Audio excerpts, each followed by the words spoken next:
हाँ जी, अब हम देखेंगे कि स्क्रू गेज की लीस्ट काउंट कैसे फाइंड करेंगे, स्क्रू गेज की ज़ीरो एरर कैसे फाइंड करेंगे। तो ये मेरे पास एक स्क्रू गेज है। सबसे पहले मैं इसको खोल के आपको दिखाता हूँ कि इसके नीचे वाली जो मेन स्केल है वो कैसी होती है। तो इसमें आप जो देखेंगे यहाँ मिलीमीटर स्केल बनी हुई है। तो मिलीमीटर स्केल है, इसके ऊपर 0, 5, 10 और 15। तो 15 मिलीमीटर्स तक हमारी ये रीडिंग है, मतलब 1.5 सेंटीमीटर ये वाला स्क्रू गेज हमें दिखा सकता है। यहाँ भी इसका जो मैक्सिमम लिमिट है वो लिखी हुई है 15 mm। सो अभी जो नीचे वाली जो आप देखेंगे इसमें हर मिलीमीटर को बीच से भी डिवाइड किया हुआ है, मतलब 1 मिलीमीटर के हाफ रीडिंग भी हमें दिखाई गई है। तो एक तो इसकी ये स्केल है, इसको हम मेन स्केल रीडिंग कहते हैं। तो हम इसकी सिर्फ मिलीमीटर वाली स्केल पर ही ध्यान देंगे। दूसरी जो स्केल है वो अभी जो मैं इसको घुमा रहा हूँ आप देख रहे होंगे, 0 से लेकर 99 डिवीज़न्स तक इस पे सर्कुलर स्केल पे छोटी छोटी डिवीज़न्स बनी हुई हैं। और जहाँ जो मैं जिसको पकड़ कर ये घुमा रहा हूँ तो यहाँ एक नॉब लगी हुई है जिसको टॉर्क नॉब कहते हैं।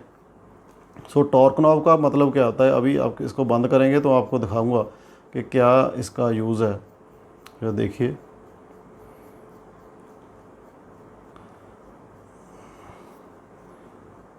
ध्यान से सुनिएगा इसकी साउंड, ये आपको टिक टिक की आवाज़ सुनाई दे रही है। तो हमने एवरी रीडिंग पे इसको 3 टाइम्स टिक की आवाज़ निकालनी है ताकि एवरी रीडिंग लेते समय हमारा जो टॉर्क लगा है इसको बंद करने के लिए वो सेम रहे, हम एवरी रीडिंग सेम टॉर्क के साथ लें। तो ये पर्पज़ है इस टॉर्क नॉब का। ओके, तो अभी हम देखेंगे कि इसका सबसे पहले तो ये देखिए कि जो नीचे वाली, तो अभी इसकी मेन स्केल का ये जो नीचे वाला हमारी लाइन है इसको हम रेफरेंस लाइन मानेंगे।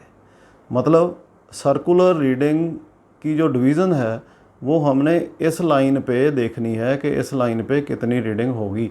जैसे अब मैं इसको बंद करूँगा तो बंद करने पे मुझे ये पता चलेगा कि जो सर्कुलर 1, 2, 3, तो सर्कुलर स्केल की जो ज़ीरो है तो ये वाली है हमारी सर्कुलर की ज़ीरो, ये तो यहाँ है, लेकिन जो रेफरेंस लाइन है वो नीचे है। तो zero of the circular scale, circular की ज़ीरो और मेन की जो ज़ीरो है उसमें कोइंसिडेंस नहीं है। तो ज़ीरो कहीं और है, ये कहीं और है, तो इतनी इसमें ज़ीरो एरर हो गई। तो ज़ीरो एरर भी हम निकालेंगे। पहले हम ये देखेंगे इसकी लीस्ट काउंट कैसे निकालें, बड़ी सिंपल है। कैसे, इस ज़ीरो को हमने देखना है। तो अभी मैं इसको खोलूँगा, ये देखना कितनी बारी खोल रहा हूँ।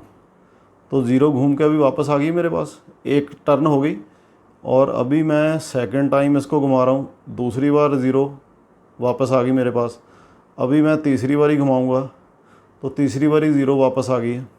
अभी मैं चौथी बारी फिर घुमाऊँगा। सो 4 बारी मैंने सर्कुलर रीडिंग घुमाई है।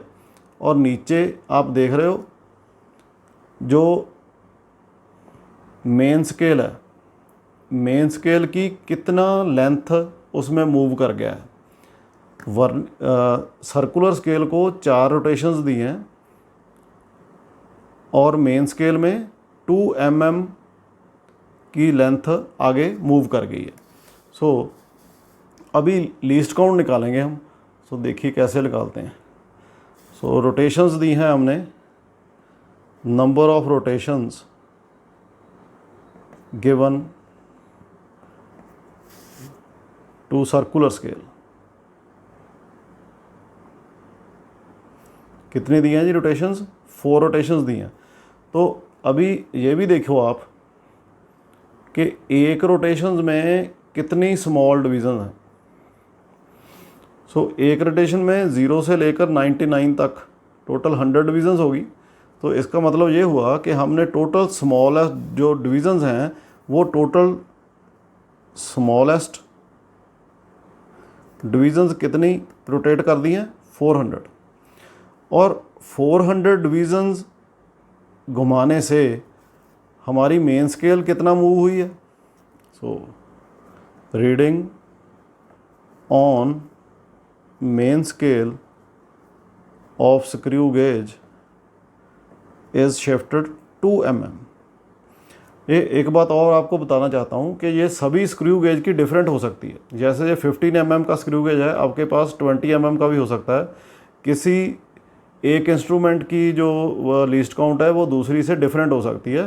सो आप मेथड सीख लो और उसके बाद आप किसी भी स्क्रू गेज जो भी आपकी लैब में अवेलेबल है, जो आपके पास है, तो उसकी लीस्ट काउंट आप सेम इसी मेथड से निकाल सकते हो बड़ी इजीली। तो 400 स्मॉलेस्ट डिवीज़न घुमाने से हमारी जो सर्कुलर डिवीज़न की 400 डिवीज़न घुमाई हैं उससे मेन स्केल की 2 mm डिस्टेंस मूव हुआ है। तो हमें लीस्ट काउंट है क्या, स्मॉलेस्ट जो हमारी डिवीज़न है स्क्रू गेज पे, तो स्मॉलेस्ट डिवीज़न की वैल्यू कितनी है ये हमने निकालनी है। तो वैल्यू ऑफ स्मॉलेस्ट डिवीज़न, सो इसका मतलब ये हुआ कि 400 घुमाने से हमारी वैल्यू आई 2 mm। तो एक घुमाएंगे तो कितनी आएगी, 2/400 mm। तो ये कितना आ जाएगा जी, 2 to the 4, सो 1/200 mm। तो इसको आप अगर सॉल्व करोगे तो इट विल बी 0.005 mm। तो इतना mm, तो इसको सेंटीमीटर में निकालेंगे। तो सेंटीमीटर्स में कितना आ गया, 0.0005 सेंटीमीटर। सो इतनी लीस्ट काउंट का हमारा स्क्रू गेज है ये। तो इसका मतलब अगर हम सेंटीमीटर में रीडिंग किसी ऑब्जेक्ट की फाइंड करेंगे तो ये हमें सेंटीमीटर में 4 डेसिमल तक रीडिंग शो करेगा। तो इतना इजी है किसी भी इंस्ट्रूमेंट की जो सर्कुलर जिसकी स्केल हो उसकी लीस्ट काउंट निकालना। ऐसा ही आप जो आपका वो है ना, जो स्फेरोमीटर की लीस्ट काउंट भी ऐसे ही निकालोगे। उसका जो सर्कुलर स्केल है उस पर भी 100 डिवीज़न होती हैं, तो 100 डिवीज़न के 4 सर्कल घुमाओ, 400 डिवीज़न हो जाएंगे। तो जो आपकी वर्टिकल स्केल होगी उसमें देखना कि कितनी mm डिवीज़न पास हुई हैं, तो वैसे ही आप लीस्ट काउंट उसका भी निकाल सकते हो। ओके, सो अब हम देखेंगे कि किसी स्क्रू गेज से रीडिंग कैसे लेनी है और इसका ज़ीरो एरर भी निकालें। तो अभी हम देखते हैं इसका ज़ीरो एरर कैसे निकालेंगे। तो जैसे मैंने आपको पहले दिखाया था कि इस स्क्रू गेज में ज़ीरो एरर है, तो कितना है कैसे है वो हम देखेंगे अभी। तो इसको हम पूरा बंद करते हैं। तो मैं आपको थोड़ा जूम कर दूं। ओके, 1 2 3। एवरी टाइम हमने जब भी रीडिंग लेनी है इसको 3 टाइम्स क्लिक करवाना है टॉर्क स्क्रू को। अभी ध्यान से देखिए कि 0 ऑफ द मेन स्केल से वर्नियर की जो मेन स्केल है वो कितना ऊपर है।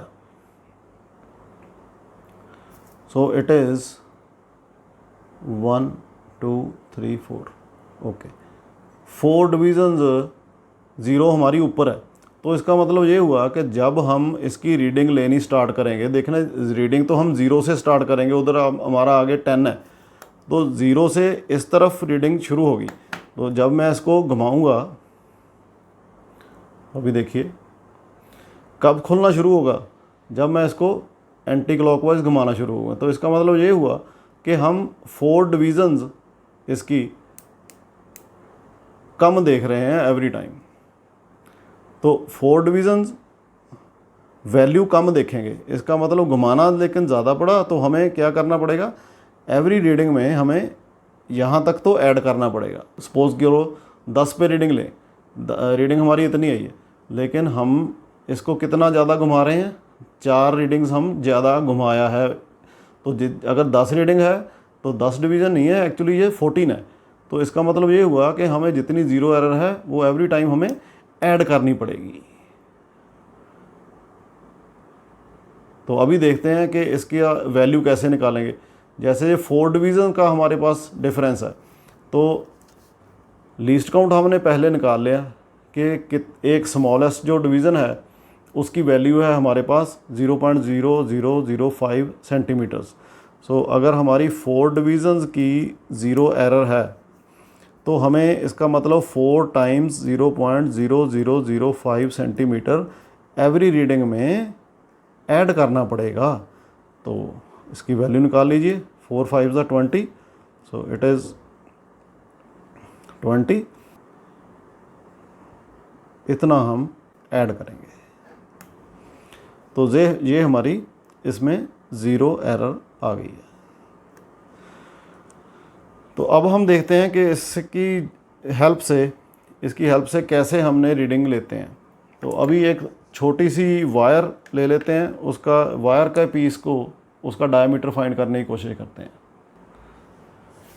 तो अभी हमने देखा कि जो हमारे पास स्क्रू गेज है उसका जो लीस्ट काउंट आया हमारे पास, इट इज़ 0.0005 सेंटीमीटर। एंड जो हमारा स्क्रू गेज है ये वाला, तो इसकी ज़ीरो एरर हमने फाइंड कर लिया है, इट इज़ 0.002 सेंटीमीटर्स। तो अब हम एक वायर का डायामीटर फाइंड करेंगे। तो वायर का डायामीटर इतना छोटा है कि वो हम किसी और स्केल से फाइंड नहीं कर सकते इजीली। तो ये मेरे पास एक कॉपर की वायर है। तो अभी हम देखते हैं कि इसका डायामीटर हम with the help of screw gauge कैसे फाइंड करते हैं। तो स्क्रू गेज को थोड़ा खोलेंगे और इसके बीच इस वायर को रखेंगे और पीछे से इसका जो टॉर्क स्क्रू है इसकी हेल्प से हम इसको बंद करेंगे। और ध्यान से सुनना, 3 दफ़ा हम इसकी टिक कराएंगे।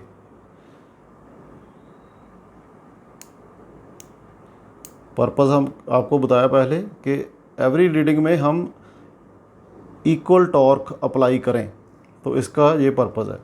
तो अभी हम इसकी रीडिंग देखेंगे। सबसे पहले हमने देखनी है मेन स्केल रीडिंग। सो मेन स्केल हमारी, अगर आप ध्यान से देखें तो इतनी छोटी रीडिंग के लिए मेन स्केल कितना होगा, ये देखिए।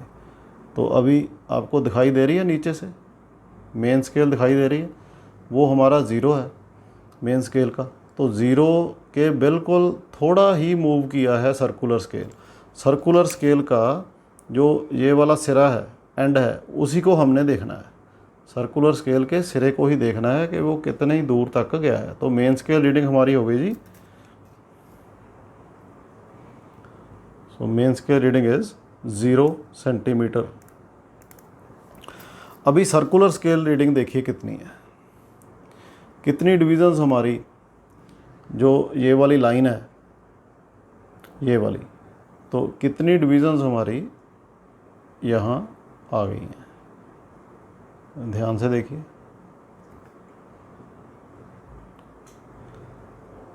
तो ये 50 है, 50 और 60 के बीच, सो इट इज़ 55। सो 55 हमारी सर्कुलर स्केल रीडिंग 55। तो अभी हमने देखना है सर्कुलर स्केल की वैल्यू कितनी है। जो ये 55 हमने रीडिंग आई है, इसकी वैल्यू कितनी आएगी, 55 multiplied by least count. Least count is 0.0005, so it is 275। Okay, now we have to find the diameter x plus z। 0 plus z is 0.0275, so it is 0.0275। अभी हमने इसमें ज़ीरो एरर हमारी जो थी उसको करेक्ट करना है। ज़ीरो एरर थी हमारी 0.002, तो इसको ऐड करेंगे 0.0275 plus 0.002 centimeters, so it will be 5920। So our first reading will be 0.0295 centimetres. अभी ये जो हमने वायर इसमें स्क्रू गेज में डाल के रखी थी, तो सेम इसकी अगेन रीडिंग लेंगे। इस वायर को घुमा के, तो स्क्रू गेज को थोड़ा ज़्यादा खोलेंगे, तो इस वायर को घुमाएंगे ताकि हम दूसरी तरफ से भी रीडिंग लें।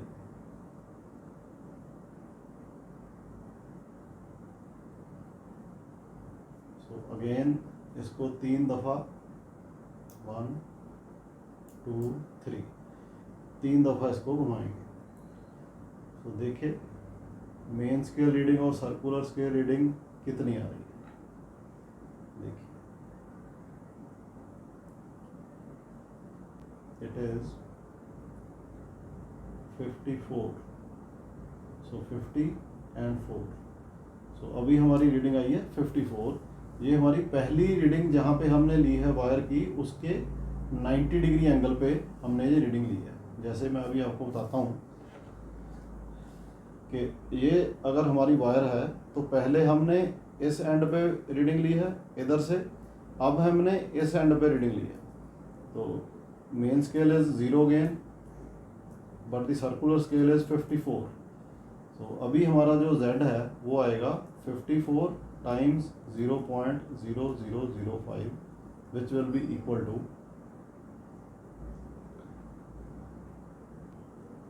और ये हमारा आएगा 0.027। तो 0.027 और हमारी करेक्ट रीडिंग जो है वो आ जाएगी 0.029 सेंटीमीटर, क्योंकि 5 फैक्टर हमारा इसमें नहीं है, वो 0 है।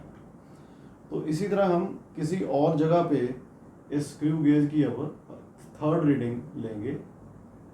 तो इस वायर को अगेन हम इसको थोड़ी लूज़ करेंगे, और वायर देखिए अपने आप थोड़ी सी घूम गई है, तो हम यहीं इसको बंद कर देंगे।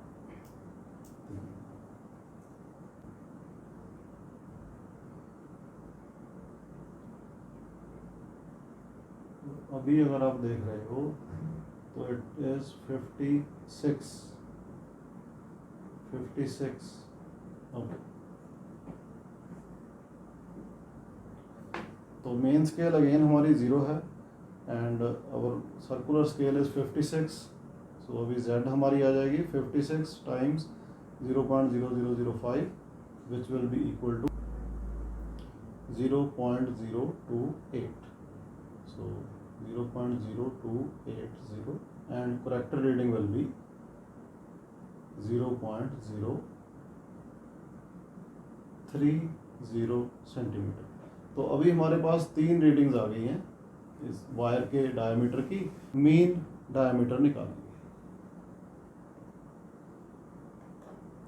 So mean diameter will be the mean of these 3 readings, 0295 plus 0.029 plus 0.030 divided by 3 and which will be equal to। तो पेपर की थिकनेस फाइंड करने के लिए हम मान लीजिए इस बुक के एक पेपर की थिकनेस को फाइंड करना है, तो हम इसके अपनी गिन कर 1 2 3 4 5 6 7 8 9 10 11 12 13 14 15 16 17 18 19 और 20 पेपर इसके इकट्ठे कर लेंगे ऐसे। सो 20 पेपर इकट्ठे करके स्क्रू गेज की हेल्प से 20 पेपरों की मोटाई फाइंड कर सकते हैं। तो इसको यहाँ रखेंगे, स्क्रू गेज को देख रहे हैं आप, तो खोलेंगे थोड़ा, बीच रखेंगे, तो बीच रख के 20 पेपर्स की मोटाई फाइंड कर लेंगे। 3 बार टिक कराएंगे। तो अभी इसकी आप मेन स्केल रीडिंग देखो, सर्कुलर स्केल रीडिंग देखो, टेबल, यही टेबल आपके काम आएगा। तो एंड में जो हमारा मीन रीडिंग आएगी इनकी 3 जगह से देखेंगे, यहाँ देख लो, उसके बाद यहाँ देख लो, उसके बाद यहाँ देख लो। और ये माइंड में रखना है कि ये 20 पेपर्स की थिकनेस है। तो जितनी भी थिकनेस आएगी उसको आप 20 से डिवाइड कर दो, तो आपके एक पेपर की शीट की थिकनेस इसके आप निकाल सकते हो। इसी तरह से किसी राउंड बॉल का आप डायमीटर भी निकाल सकते हो। जैसे पेंडुलम की बॉब होती है, पेंडुलम की बॉब का भी 3 अलग अलग जगह से आप डायमीटर फाइंड कर लो, उसका मास फाइंड कर लो, तो मास अपॉन वॉल्यूम फाइंड करके आप उसका डेंसिटी भी निकाल सकते हो। तो मास फाइंड कीजिए आप स्प्रिंग बैलेंस से, और डायमीटर फाइंड कीजिए स्क्रू गेज से, और उसका डेंसिटी आप निकाल सकते हो। तो इसी तरह आप स्क्रू गेज के तीनों एक्सपेरिमेंट, अगर आप इसके लीस्ट काउंट फाइंड करना सीख गए हैं, जीरो एरर फाइंड करना सीख गए हैं, तो आप इसके सभी एक्सपेरिमेंट्स कर सकते हैं।